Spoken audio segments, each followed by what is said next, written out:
In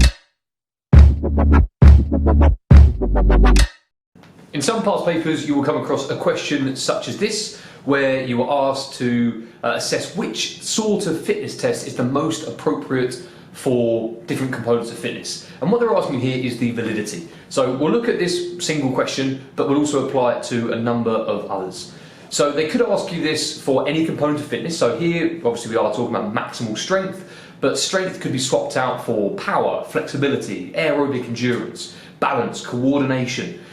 Any component of fitness that you cover on your course, they could switch this question around for, and they could put a multitude of different fitness tests in as the options. Now for this one here, we are looking at the appropriate test, or the most valid test for maximal strength. Well, first we need to be thinking, what does the term valid mean, or the term appropriate mean?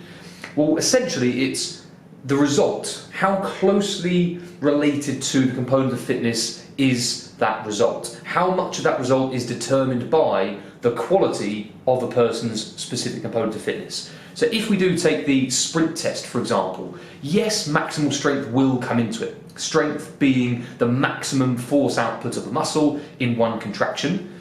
But what they're not concerned with the strength is time. Whereas with the 30-meter sprint test, the main measure is time. How long does it take someone to cover A to B? So if this question was asking for speed, then perhaps A would be the most appropriate answer.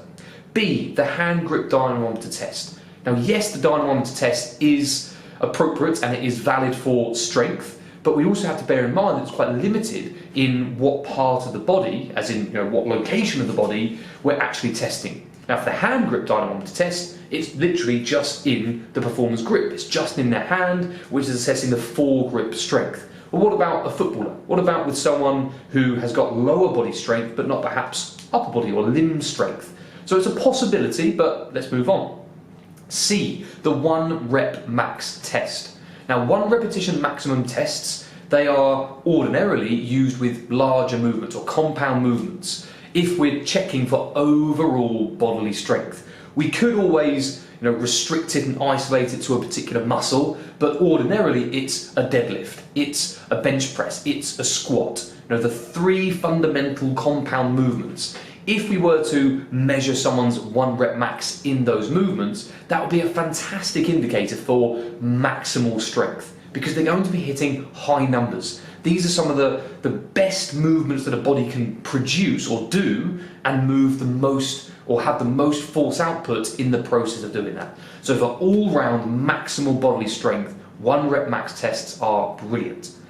The vertical jump test also would require some form of strength, but again, the vertical jump test is not just about the maximum amount of force a muscle can produce. That's related to how quickly that force can be applied down into the floor to drive someone up into the air. So it's not just force, but it's also time. So force and time, those combined, is power. So if this question was about measuring power, then perhaps vertical jump test would be more applicable. So for this question, the answer is C, the 1 rep max test, where time isn't a factor, we're just looking at gross movement, gross force output capabilities, which is what maximal strength is. So that's one way that you can be questioned in fitness testing. They can give you a component of fitness and they can ask you about what's the most valid form of testing for that component. What you need to bear in mind is what the word valid or appropriate is. How much of that result is determined by that one component of fitness. The others might have some form of bearing on it, but is it 100% or as close to 100% determined by that one component? So the vertical jump test, for example, you'd probably do better if you had a greater range of movement, i.e. flexibility, but it's not the sole determinant of the quality of the result that you could get in the vertical jump test. So I hope that helped, and I'll see you again in the next practice question.